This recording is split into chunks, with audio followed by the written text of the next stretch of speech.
ఒక్క దేవుడి కోసం 12,000 మంది ప్రాణాలు అర్పించిన నిజ సంఘటన మీకు తెలుసా? ఇది తమిళనాడులోని శ్రీ రంగనాథ స్వామి ఆలయం. 1323లో ఢిల్లీ సుల్తానులు ఈ ఆలయాన్ని దోచుకోవడానికి వచ్చినప్పుడు వారిని అడ్డుకోవడానికి అక్కడ సైన్యం లేదు.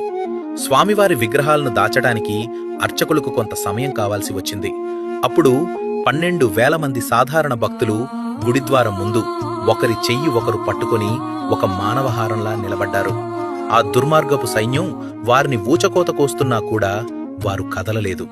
ఆ సమయంలోనే అర్చకులు 21 అడుగుల స్వామివారి మూల విరాట్టు కనిపించకుండా గర్భగుడి ముందర ఒక గోడ కట్టారు. అది పాతగోడలా కనిపించడానికి దానిపై మట్టి పూశారు. లోపలికి వచ్చిన శత్రువులు ఆ గోడను చూసి విగ్రహాన్ని ఎక్కడికో తరలించారని నమ్మి దోచుకున్న సొమ్ముతో వెనుదిరిగారు. సరిగ్గా 48 ఏళ్ల తర్వాత విజయనగర రాజుల ఆధ్వర్యంలో ఆ గోడను పగలగొట్టి చూస్తే స్వామివారు చెక్కుచెదరకుండా దర్శనమిచ్చారు. భవిష్యత్ తరాలకు ఈ దైవాన్ని అందించాలన్న ఆ 12,000 మంది త్యాగం ఫలించింది. మీ అభిప్రాయాన్ని కామెంట్ చేయండి. మరిన్ని రహస్యాల కోసం సబ్స్క్రైబ్ అవ్వండి.